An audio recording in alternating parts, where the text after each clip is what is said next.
ब्रह्मा गुरुर्विष्णु गुरुर्देवो महेश्वरा गुरु साक्षात् परब्रह्म तस्मै श्री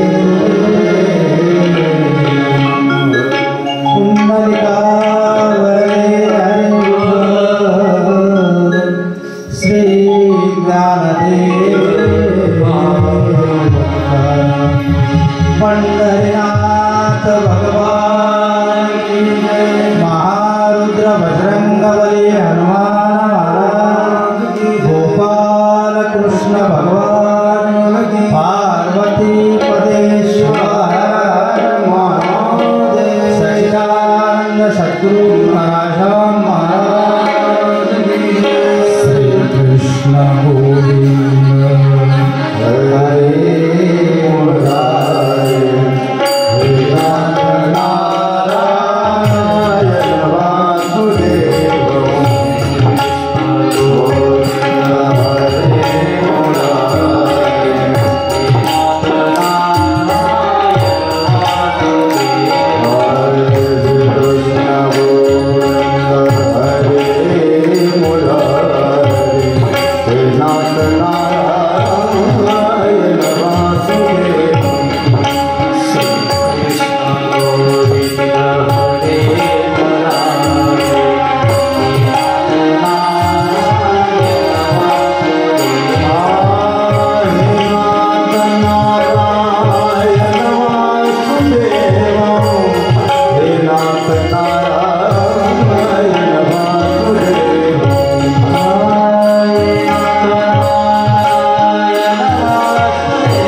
श्रीमद भागवताच्या पहिल्या दिवशीच्या निमित्तानं, पहिला दिवस नाही, आता अखंड दररोज आपणाला श्रीमद भागवत कथा सेवन करायची आहे, कथा ऐकायची आहे, कथेचं अनुकरण करायचं आहे। सर्व मायबापांना विनंती आहे, भागवत कथा, श्रीमद भागवत कथा का ऐकावी, श्रीमद भागवत कथेचं पारायण का करावं, श्रीमद भागवत कथेला का जावं, श्रीमद भागवत कथेनं काय होते हे आपणाला 7 दिवस अखंड या ठिकाणी चिंतन करायचं आहे। त्या अगोदर सर्वांना एक सूचना दिली, मी नाही, भागवतामध्ये बसत असताना, भागवत चालू असताना, कथा चालू असताना कोणीही वक्त्यानं त्यांना श्रवण करते, त्या वक्त्यानं कथेतून उठू नये. मी नाही सांगते, भागवत कथेत आहे ते सांगते. पुन्हा कथा चालू असताना पूर्ण आपल्या अंगाचे कान करून ऐकलं पाहिजे. आता पूर्ण अंगाचे कान म्हणजे सर्वस्व कथेमध्ये लक्ष असलं पाहिजे. तिसरी गोष्ट, कथा श्रवण करत असताना एकमेकाशी बोलायचं नाही, दुसरीकडे लक्ष ठेवायचं नाही. कथा चालू असताना, कथेला गेल्यानंतर पहिल्या दिवसापासून 7 दिवसापर्यंत कथा श्रवण करायची. त्याचं कारण, पहिल्या दिवसापासून कथेचं श्रवण केल्यानंतर शेवटपर्यंत कथा ऐकल्यानंतर, चिंतन केल्यानंतर कथेचं महत्व पूर्ण कळतं. कथेत आहे, ठीक आहे. कथा श्रवण करत असताना, कथेला येत असताना मी नाही सांगत, याचं सांगितलेलं आहे. श्रवणाखेरीज कथा ऐकण्या वाचून नामस्मरणामध्ये 7 दिवस घालावेत आणि कथेला आपल्या गावात प्रारंभ झाल्यापासून कधीच कोणाची निंदा करू नये, कोणाची अवहेलना करायचं नाही, कोणाला शब्द लागेल असं बोलायचं नाही, चहाडी कोणाची करायची नाही, कोणाबद्दल वाईट चिंतायचं नाही. जरी समजा पूर्वीचे काही गाणे असतील, त्या गोष्टीला त्याच ठिकाणी पूर्णविराम द्यायचा. त्याचं कारण आहे की आपणाला आपल्या भगवंताची प्राप्ती करून घ्यायची आहे. म्हणून 7 दिवस आज ज्या ठिकाणी ज्यानं बसलेलं आहे त्यांनी ती जागा आपली ठरवून घ्यायची आहे आणि त्या ठिकाणावर उठायचं नाही, अशा कथा सांगते. ह्या 7 दिवसामध्ये मनामध्ये दया असावी, क्षमा असावी, एकमेकाबद्दल सहानुभूती असावी, इत्यादी सद्गुण प्रत्येक श्रोत्याच्या मनात असलं पाहिजे. सर्वांमध्ये याच ठिकाणी नाही, जे जे आपल्याला दिसतं त्यामध्ये सर्वस्व माझा ईश्वर आहे, माझा भगवान आहे, असं समजून 7 दिवस भगवंताचं चिंतन ऐकायचं आहे. ही भावना सर्वांनी आपल्या मनामध्ये ठेवायची. हे असं श्रीमद भागवत कथा सांगते. मायबाप कायम शरीरानं, मनानं, बुद्धीनं ह्या कथेचं जर श्रवण केलं तर मी पुढे तुम्हाला सांगणार आहे काय होते ते. पण पहिला दिवस आहे, थोडा एक अर्धा 1 तास उशीर झाला. मायबाप एक लक्षात घ्या, मी 4-5 दिवसाखाली आलो. खरं म्हणजे माझ्या मारुतीरायाची कृपा आहे. त्या अगोदर मी एक 8-10 दिवसाखाली, 15 दिवसाखाली येऊन गेलो. मी बऱ्याच जणांना फोनही केला. काय असतं मी हे कोणाला सांगितलं नाही. मारुतराव तुला सांगतो की नाही, मला काय आठवत नाही. सांगतो काय, अरे मला स्वप्न पण चांगलं वाटतं, तुला सांगायचं लागतं, तुला आठवत. तसं बऱ्याच जणांना सांगलो. आमच्या सरपंच साहेबांनाही सांगलो, देवराव पडला ना ते, असं 2-4 सांगलो. मी म्हणलं देवा मला स्वप्न कधी माझ्या आयुष्यात पडलं. आणि कथा, श्रीमद भागवत कथा म्हणजे याच ठिकाणी व्हायला दादा. इथं तुम्ही सगळे माझ्या डोळ्यामध्ये दिसत आहात. माय तुम्ही दिसत आहेत दादा, तुम्ही सगळेजण दिसत आहेत. कथा आनंदानं चालू आहे.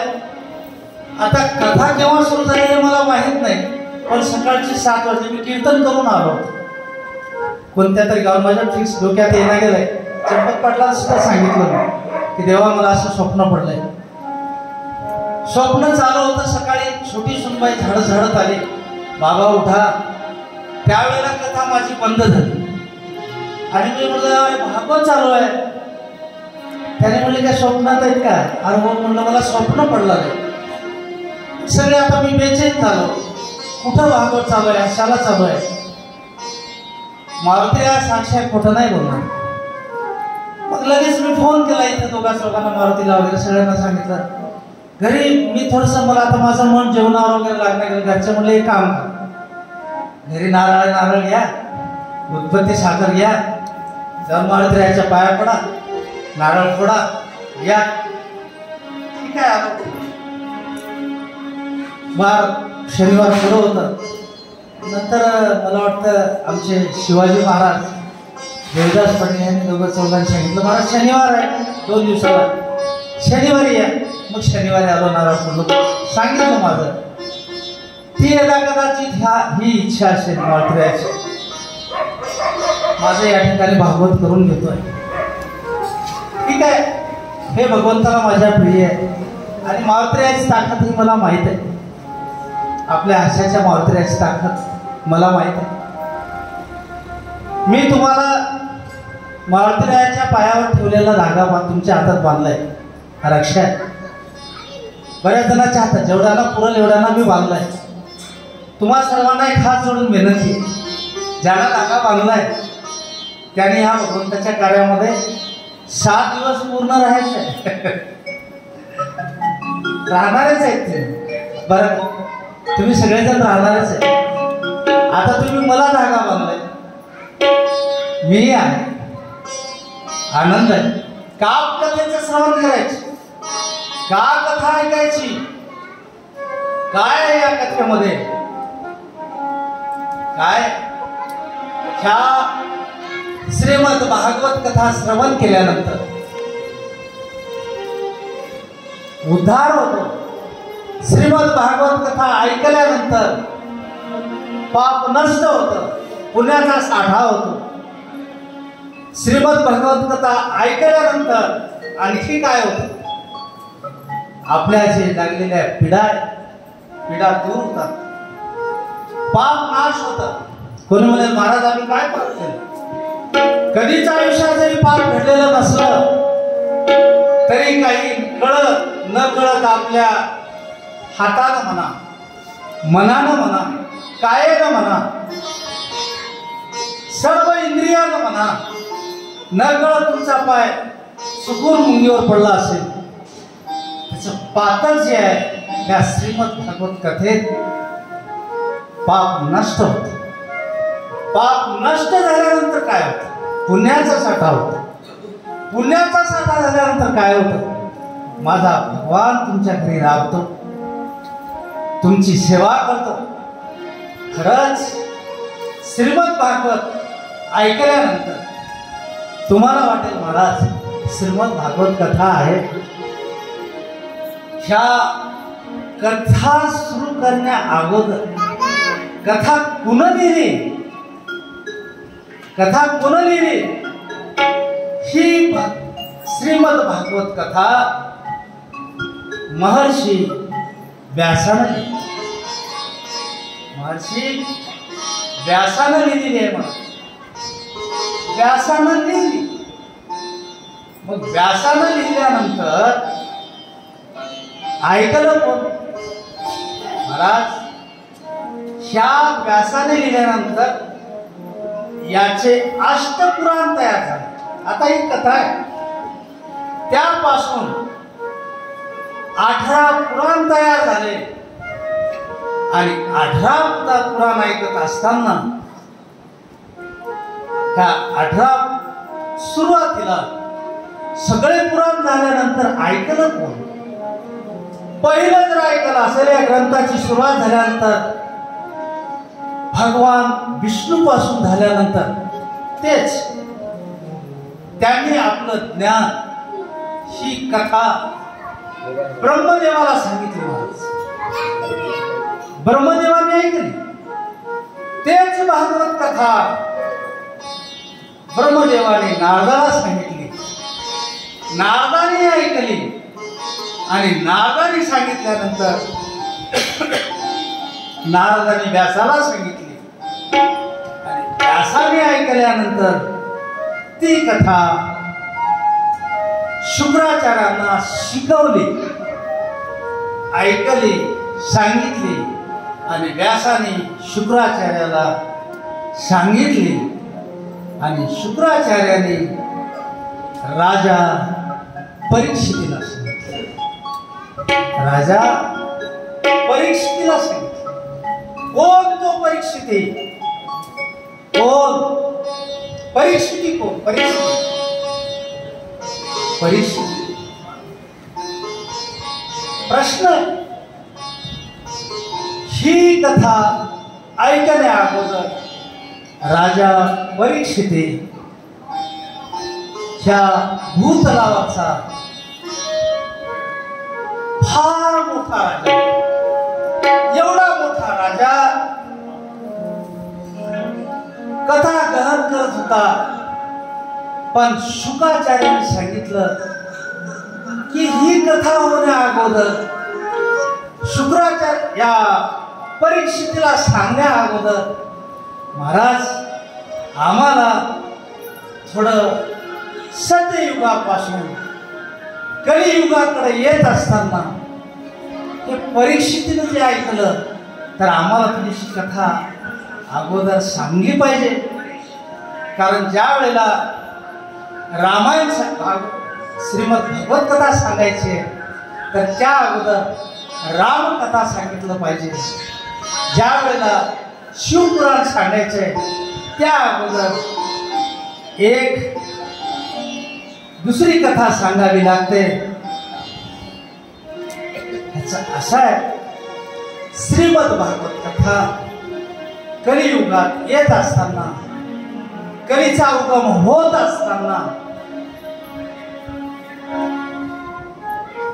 महाराज राजा परीक्षिती असा बसलेला आहे, दरबार भरलेला आहे.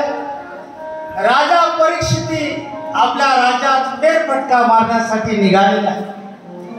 फेरफटका मारणा झाल्यानंतर आपल्या राज्याची जमीन पाहावी या हेतून तो गावाच्या बाहेर पडलेला आहे. त्या ठिकाणी शिवाजी महाराज एक काला काळा कुठ्ठ माणूस गावाच्या बाहेर कली येते आहे. कली इकडे येत आहे. कली येत असताना सहज येत नाही महाराज. कली म्हणजे कलियुग इकडे येत आहे. काळा भोर माणूस उभा आहे आणि तो एका बैलाला इतका मारत आहे, इतका मारत आहे. परीक्षितीचं राज्य असं आहे की त्या राज्यामध्ये दुष्काळाचं नाव नाही महाराज. पाणी आहे, सगळं भिजवण आहे, सगळे लोक सुख शांतीनं नांदत आहेत. राज्यामध्ये कोणालाच दुःख नाही आहे, अजिबात दुःख नाही. पण या राजानं फेर फटका मारत असताना तो एक काळाघोर माणूस बैलाला खूप मारत आहे. खूप किती मारत आहे? मारत असताना राजा परीक्षितीनं दुरून पाहिलं नव्हे, एवढ्यावर नाही थांबला. त्या बैलाचे 3 पाय तोडले बाबू महाराज. त्या बैलाचे 3 पाय तोडले आणि तो बैल एका पायावर उभा राहिला महाराज. एका पायावर उभा राहिला. राजा परीक्षितीनं पाहिलं काय आहे तो बैल. ज्या वेळेला तो एक बैल एका पायावर उभा राहिला, 3 पाय ज्याचे तोडले ते भक्ती आहे. एक वैराग्य आहे, एक ज्ञान आहे आणि एक कली आहे. महाराज राजा परीक्षितीनं विचार केला काय विचारलं कोण तुम्ही? काय काळा कुठा असलेला माणूस साधा नव्हता. राजा परीक्षितीचं आणि त्या व्यक्तीचं घनघोर युद्ध झालं, भयानक युद्ध झालं. शेवटी राजा परीक्षितीनं त्या काळ्या कुठ्ठ माणसाला मरण यातना दिल्या आणि तो मरतोय त्यावेळेला तो शरण आला आणि नम्र विनंती केली, राजा विनंती आहे, मी तुला शरण आलो, मला माफ. कोण तू? मी कली आहे. मग काय हे पाप? महाराज त्यावेळेला कली बोलायला लागली. राजानं सांगितलं, हे माझ्या नगरीत नाही, माझ्या हाशात नाही, माझ्या या भूतलावर राहण्याचा अधिकार तुला नाहीये, तू चालते हो. त्यावेळेला कली हात सोडून नम्र विनंती करायला लागली, पाया पडायला लागली. सांगितलं, राजन मी जाऊ? तुम्ही राजे, तुम्ही तुमच्याकडे दया, क्षमा, तुम्ही राजे, सगळ्यांना असं कधीच कोणाला त्रास दिला नाही, कोणालाही त्रास झाला नाही, मला त्रास कसा? मला जागा द्या. काय जागा द्या? कुठं द्या? महाराज एवढं घनघोर युद्ध झाल्यानंतर त्या कलीला घेतलं, एका खांबाला बांधलं आणि विनंती करत असताना कलीनं सांगितलं, महाराज कलियुग सुरुवात झालेली आहे, मला थोडीशी जागा द्या. राजा परीक्षित होता त्यावेळेला राजा परीक्षिती उदार झाला आणि सांग, कलीला बोलायला लागला, सांग तुला कुठं जागा देऊ, कुठं देऊ? कलीनं वरदान घेतलेलं. सत्ययुगामध्ये आमच्या लहानपणी मी वयात आल्यानंतर रोज तुमच्या पाया पडून विनंती आहे. मला आठवते याच मंडपामध्ये, हे मंडप नव्हता, याच ठिकाणी पाणी पडायचं, पाऊस पडायचा, चिखल व्हायचा. आमचे रावसाहेब पाटील होते, आमचे मोठे पाटील होते, पांडुरंग पाटील होते, तंटामुक्ती अध्यक्ष शिंदे पाटील होते, आमचे सरपंच साहेबांचे आमचे मोठे पाटील हे होते, चंपत पाटील होते, देवराव पाटील माझ्या बरोबरीचे होते. पण शहाण्या माणसाच्या पुढे त्यांनी आवाज करत नव्हते. आम्ही ह्या बोळीत बसायचो, मारुतीरायाची बोळ आहे ना, त्या बोळीत बसायचो. टाळकऱ्यांना किती पैसे द्यायचे हे ठरवायचे. हे सगळं लावलेलं तुम्ही, एवढं वीज तुम्हीच गाव करायला लावलं, मी काही नाही. मी काय केलं? तुम्ही मला शहाणे म्हणून बोलवला. काय शहाण आहे? काय अक्कल आहे मला? नाही, अजिबात अक्कल नसताना सुद्धा या सर्व तुम्ही गावकऱ्यांना त्यावेळेला मला शहाणा म्हणून बोलवलं. आमचे शिंदे पाटील असतील, तरी वारले मुरलीधरराव पाटील असतील, आमचे पाटील असतील, आमचे हे शिंदे पाटील, सगळे आमचे रामराव पाटील, सगळी मंडळी होती. तुम्ही सगळे शहाणा, तुम्ही मला शहाणा केलंय, मी शहाणा नाही. महाराज त्याचं एवढं सर बीज, त्याचं निघालेला अंकुर आज एवढा मोठा वटवृक्ष झाला. त्या काळात दत्तराम पटेल, आम्ही शिवाजी महाराज शेवटचा भंडारा व्हायचा आमचा, शेवटचा. दादा तुम्ही होते, तुम्ही लहान होते पण यायचे ना, एक भंडारा व्हायचा. आज दररोज अन्नदान या ठिकाणी, दररोज ऐकायला मिळालं.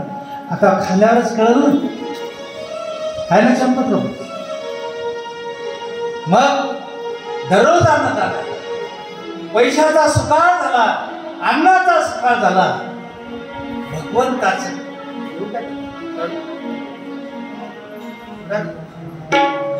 अन्नाचा सुकाळ झाला. त्या काळात गरीब नव्हता, असं आजही गरीब नाही. ही कृपा तुमच्या पाया पडून सांगतो, एक लक्षात घ्या, तुमचं कमी आहे पण माझ्या मारुतीरायाची कृपा जास्त आहे, म्हणून तुम्ही सगळे सुखानं आहात.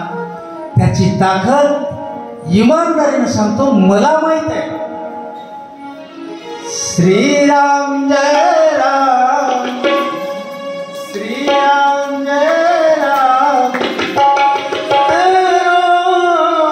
श्रीराम जय राम, जय राम, श्रीराम जय राम, जय राम, श्रीराम जय राम, जय राम, श्रीराम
कृपा आहे. म्हणून सर्वांना विनंती, ह्या दरबारामध्ये येत असताना स्वच्छ मनानं पवित्र अंतःकरणानं माझ्या भगवंताचं चिंतन करा. आज 7 दिवस श्रीमद भागवत कथेचं श्रवण करा, पापाचा नाश. मग कधी सांगायला विनंती करायला लागली, राजन विनंती, मी कुठं जाऊ, मला आश्रय द्या, सांग काय. त्यावेळेला परीक्षिती राजा काय, तिनं वरदान मागून घेतलं. महाराज ती वरदान मागलं. पहिलं जर मागितलं असेल कलियुग कलीनं, राजन एक द्या, नको ती जागा. पहिलं महाराज, पहिली मागणी आहे जुगार. जुगार माहिती, जुगार पत्ते, पैसे खेळ, मला माहित नाही रे म्हणून. राजा पहिली जागा मला जुगार द्या, दुसरं व्यभिचार, तिसरं मद्यपान, चौथं हिंसा. 4 गोष्टीच्या ठिकाणी मला वास्तव्यात जागा द्या. राजा परीक्षिती उदार होता, जा दिलो. कलियुगाने प्रवेश केला महाराज. कलियुगाने प्रवेश केला आणि हा राजा परीक्षित एवढा उदार, एवढा स्वच्छ, एवढा धनधान्य असलेला राजा एके दिवशी काय या भागवतामध्ये काय शिकण्यासारखं? राजा परीक्षिती जात असताना एके दिवशी ठरवलं, आज आपण शिकारीला जायचं. बाण खांद्याला आहे. राजा शिकारीला निघालेला आहे. असं वनात जात असताना राजा परीक्षिती, खूप जंगल लागलेलं आहे, उन्हाचे दिवस आहेत, तहान लागलेली आहे. नदी मस्त मस्त मस्त वाहते आहे. नदी नदी आहे, नदी झुळ झुळ झुळ झुळ झुळ झुळ पाण्याचा आवाज येतोय. राजा परीक्षितीला वाटलं तहान लागलेली आहे, नदीचं पाणी प्यावं. राजा परीक्षिती हुशार होता. राजाने विचार केला, जर मी या नदीचं पाणी पिलो मारुती तर काय होईल? जे राजे, जे मोठे लोक असतात, मोठे ते लेवल वेगळं. शपथ घेऊन सांगतो, मला सुद्धा वाटायला लागले 2 दिवसापासून. 2च दिवस झाला मला भागवत आहे म्हणून माहीत झालं. 2 दिवसापासून. आता आमच्या उत्तमराव पाटलाच्या घराच्या खाल समोरून घर, त्या दिवशी मला दूध दिले काका, ते दूध घेऊन जा म्हणून. मला वाटतं ते याला तिकडच्या लाईनला दूध दिले म्हणून ते पूर जाळे, हा माधवराव पटकर. मला घोर लागलाय 2 दिवसापासून की मी आता आशाला जाणार. हे सगळे माया माझीच आहे. हे सगळे बाबा दादा हे सगळे तुम्ही माझीच आहे. 7 दिवसात मला यांच्या घरी चहा पिणं होईल की? 7 दिवसाचं ते घर संपावं लागेल ना. तेवढे घरात सगळं गावच माझं आहे ना, मी कोणाच्या घरी जाऊ? तसं असं वाटतंय.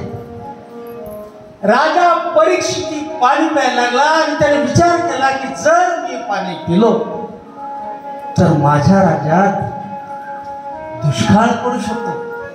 चांगले राजे गंगेचं वाहतं पाणी पित नाहीत महाराज. विचार केला मरणार नाही.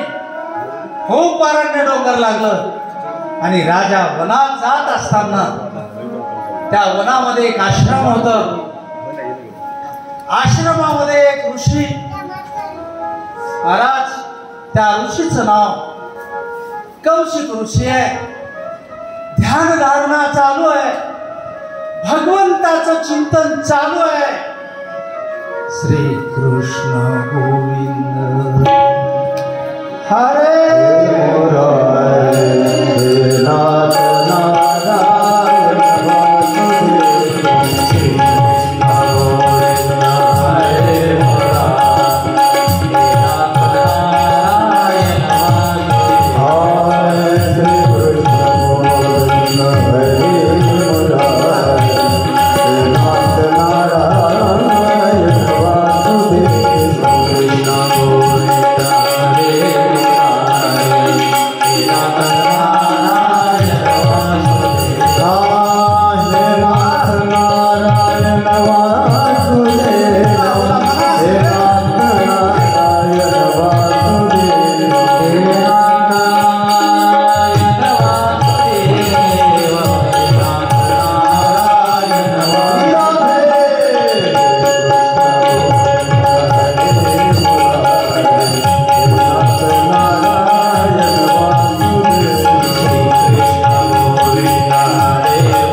ध्यानस्थ आहेत, ध्यानधारणा चालू आहे. राजाला तहान लागलेली आहे.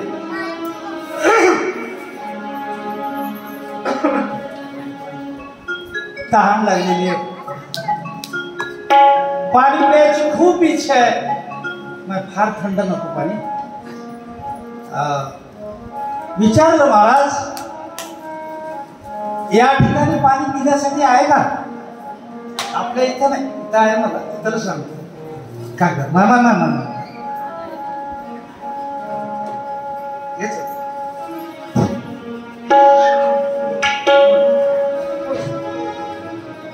महाराज, या ठिकाणी पिण्यासाठी पाणी आहे. महाराज ध्यानस्थ होते, ध्यानधारणा चालू आहे. आवाज विधेय अवस्था आहे. विधेय अवस्थेमध्ये महाराजांनी आपलं ध्यान उघडलं नाही. नंतर पुन्हा आवाज दिला, महाराज पाणी आहे का?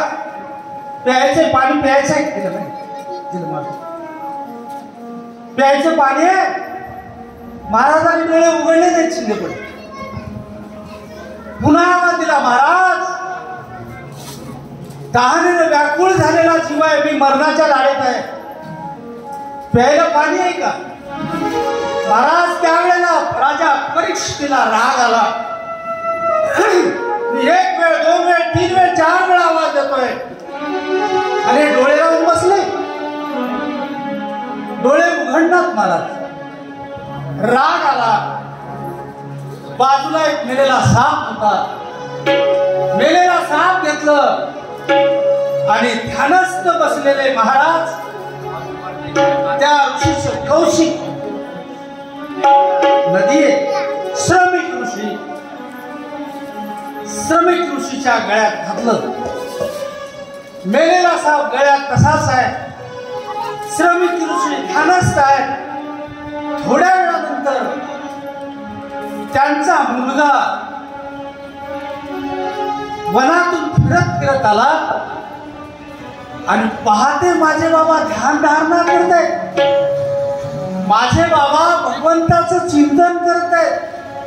माझे बाबा भगवंताचं चिंतन नाही, माझे बाबा भागवत श्रवण करत आहेत.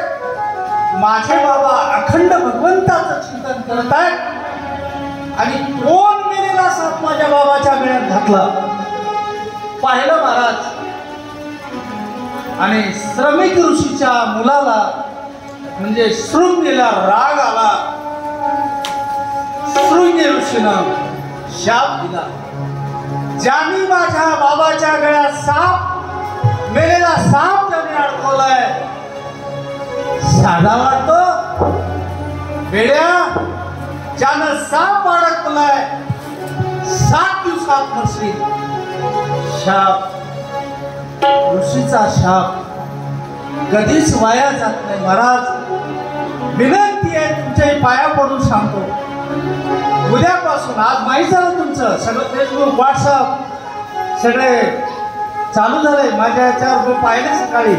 हा, आमच्या शिंदे पाटलाच्या याच्यावर पाहिलं म्हणून सांगतो. पॉम्पलेट, तुमचे बॅनर, तुमचं ॲडव्हर्टाईज चालू झालंय. आता सुद्धा लाईव्ह चालू आहे हा कार्यक्रम. महाराज म्हणून तुम्हाला सांगतो, उद्यापासून या ठिकाणी 7 दिवसामध्ये खूप मोठे मोठे महाराज येणार आहेत. शिवाजी महाराज, उद्यापासून मोठे मोठे महाराज येणार आहेत. कोणी महाराज येतील, कोणी साधू येतील, कोणी संत येतील, कोणी भगवान येतील. कोणीही आलं तर त्यांचं अवमान होणार नाही, ह्याची दक्षता घ्या. कोणीही आलं त्यांचा सन्मान करा, त्यांना पाणी द्या, त्यांना सन्मान करा. तो सन्मान तर झाला नाही, त्याचा राग शृंगी ऋषीला आला आणि त्या रागामध्ये शाप दिला. ही बातमी एका ऋषीनं राजा परीक्षितीला सांगितलं, परीक्षिता 7 दिवसात तुझं मरण आहे.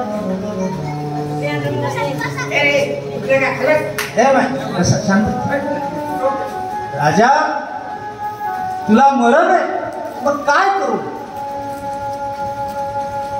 दादा दोघं तिघच पाणी द्या आणि लेकरायला उठून घेऊ नका. सगळ्यात जर मोठी भीती असेल, सगळ्यात काहीही असो परिचय, काही मग व्याधीनं त्रस्त असेल, शरीरानं त्रस्त असेल, आर्थिक याच्यानं त्रस्त असेल, कशाने असेल, पण सगळ्यात जर मोठी भीती असेल ती मरणाची भीती. राजा परीक्षित तडफडायला लागला, काय करू काय करू, मरण कसं चुकवत आहे?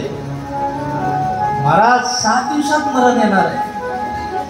वनात गेला, राज्य मुलाच्या स्वाधीन केलं, राज्य मुलाच्या स्वाधीन केल्यावर मरण कसं वाचवता येईल ह्या हेतूनं तो वनात अरण्य डोंगरात जात असताना एक नदी लागली महाराज.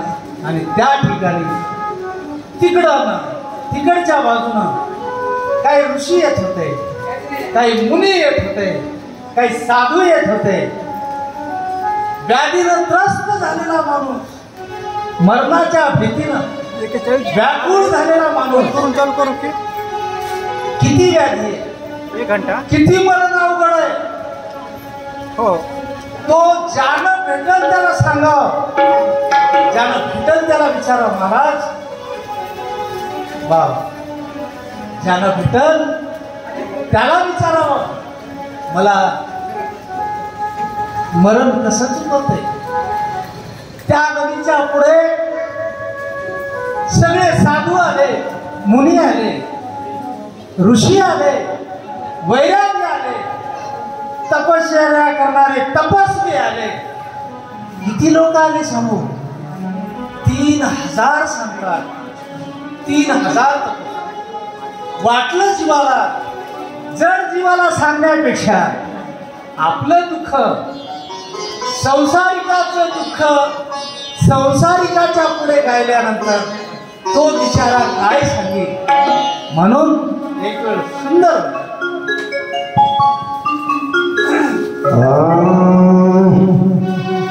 हरे राम राम राम सीता राम राम राम, हरे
माझं मरण कसं चुकू?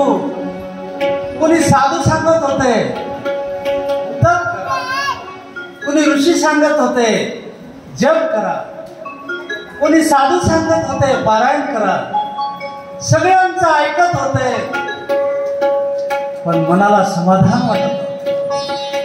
बराच वेळ गेला, सगळ्या साधूचं, संतांचं, ऋषीचं, मुनीचं सगळ्यांचं दर्शन घेतलं महाराज, पण मनाला समाधान होईना.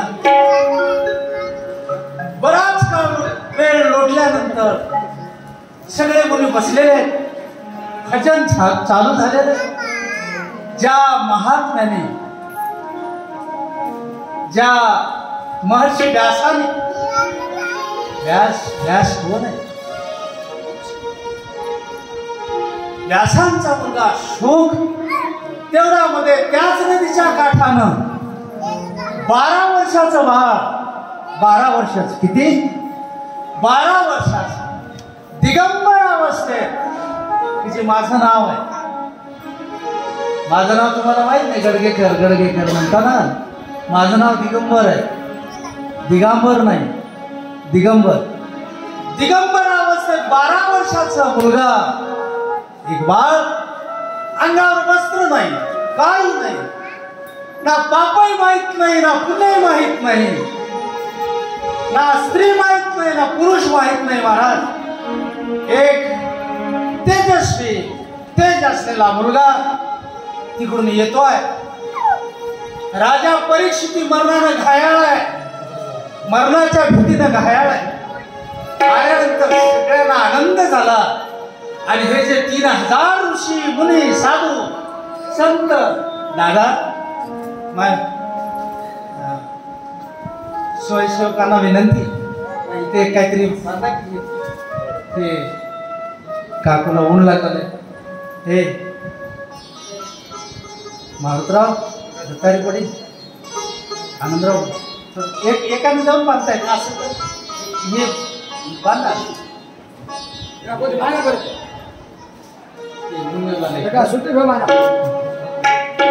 महाराज सगळे जे हे 3000 ऋषी मुनी साधू तपस्वी सगळे उठून उभा राहिले. माणूस केव्हा उठून उभा राहतो? माणूस जागा केव्हा देतो? आपल्यापेक्षा वरिष्ठ, आपल्यापेक्षा वयस्कर, आपल्यापेक्षा ज्ञानवान, आपल्यापेक्षा उच्च असेल तर छोटा माणूस, या बसा, जागा आहे, इथं बसा तुम्ही. नाही बसा, नाही मी खाली बसतो, असं जे म्हणतात.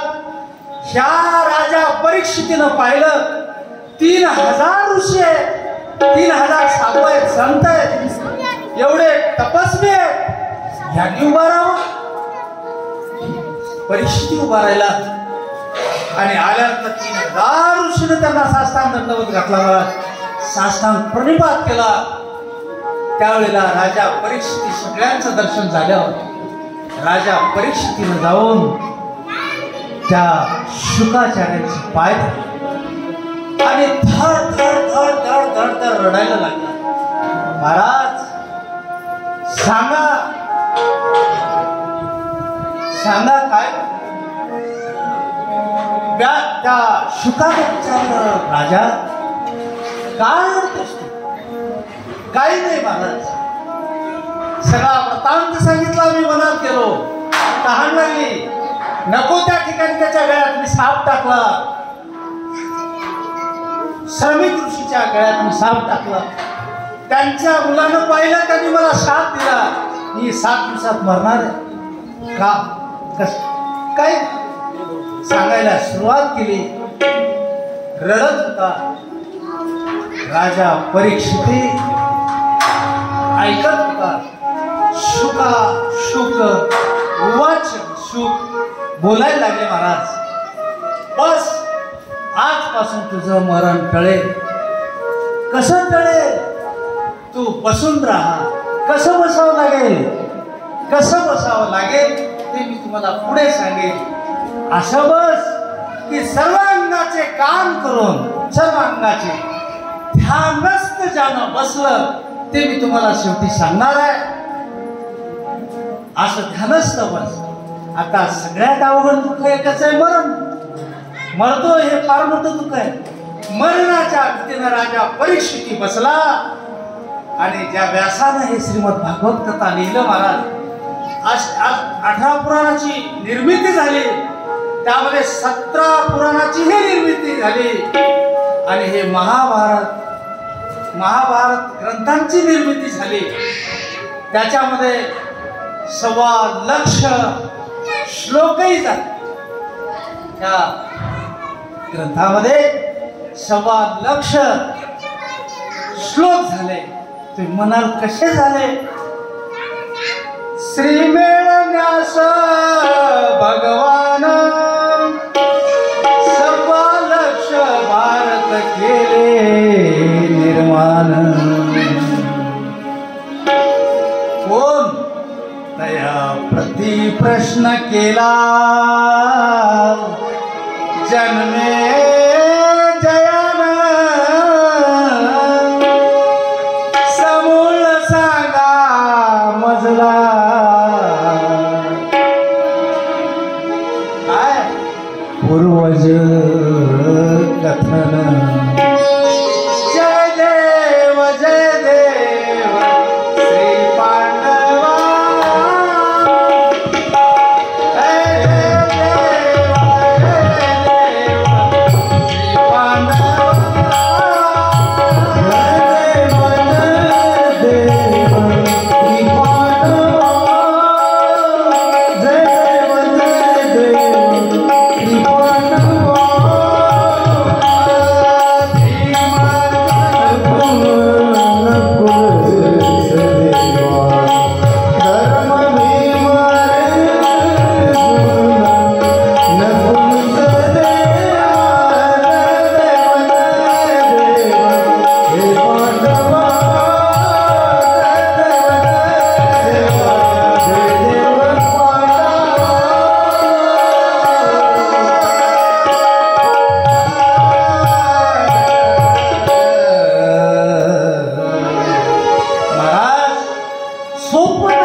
काय महाभारत घडलं, व्यासाने दिलं महाराज.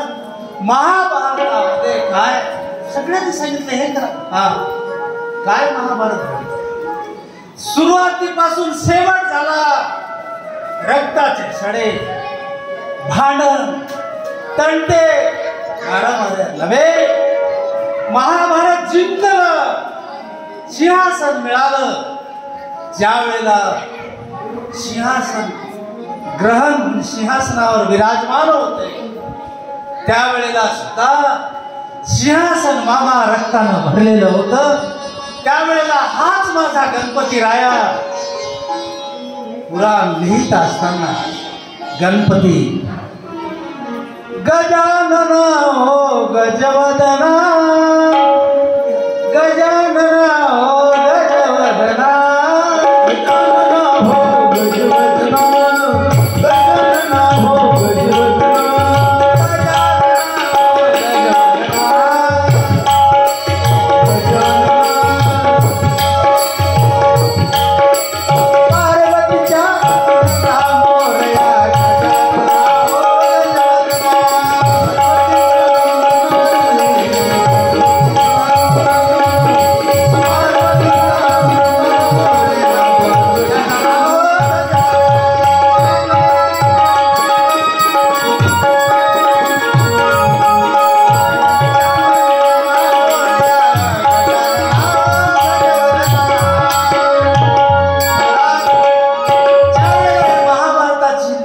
महाभारत ग्रंथ लिहित असताना माझा गणपतीराय सुद्धा रडत होता. पण त्याच्यात नाही, याच्यात नाही, कारण पूर्ण रक्ताचा सर आहे. का खरंच महाराज, विनंती आहे तुम्हा माय बापांना, सर्वांना विनंती. महाभारत, कारण श्रीमद भागवत कथा सांगत असताना महाभारताचा आख्यान आलेला आहे आणि ते सांगावं लागतं. काय त्या आख्यानामध्ये, काय त्याच्यामध्ये एकच आहे. भागवत ऐकत असताना प्रत्येकानं आपल्या डोळ्याच्या समोर लक्षात ठेव की एक ना एक दिवस जाणार. तुम्ही म्हणाल कसं काय जाणार? तुम्ही भागवत सांगता, तुम्ही कसं काय म्हणाल? मराल भागवत सांगतो म्हणजे नाही मरणार असं कोणी सांगितलं? मी मोठा आहे, श्रीमंत आहे, नाही, काही नाही मला सोबत, काही नाही, सोबत न्यायचं नाहीये. पण मनामध्ये असलेला जो गर्व अहंकार आहे, अहंकार बाजूला ठेवा आणि श्रीमद भागवत कथा श्रवण करायला शिका. शिका नाही करा. काय ना मग का मरण येणार आहे? कोणी टाळू शकणार नाही मामा, कोणी नाही. कारण आहे का? कोण अर्जुन?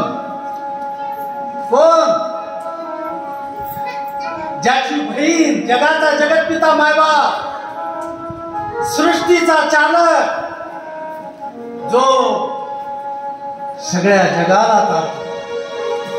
सर्व एवढ्या मोठ्या गाडीचं स्टेरिंग ज्याच्या हातात आहे, सरपंच साहेब, स्टेरिंग ज्याच्या हातात आहे, तो माझा जगाचा मायबाप.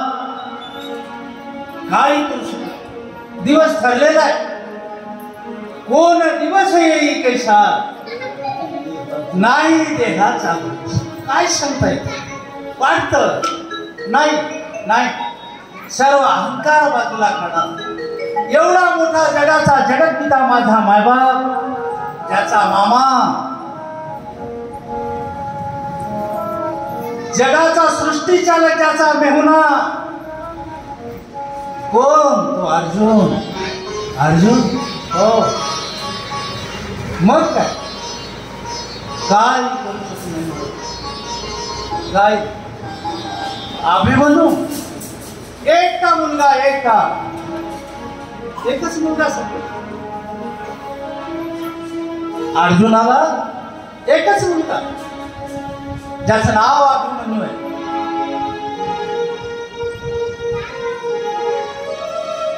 रणांगणामध्ये युद्ध चालू आहे. बरेच दिवस झाले युद्ध चालू आहे. अभिमन्यूने विचार केला, बाबा मी जाणार आहे. वीराचा पुत्र वीर आहे, धर्माचा पुत्र धर्म आहे, दात्याचा पुत्र दाता आहे, चिंगुसाचा पुत्र चिंगुस, खोंड्याचा खोटा आहे, असं आहे. पण अर्जुनाचा मुलगा आहे, शुद्ध बीजा पोटी, फळे रसाळ गोमटी, गोमट्या फळांची फळे ही गोमटी.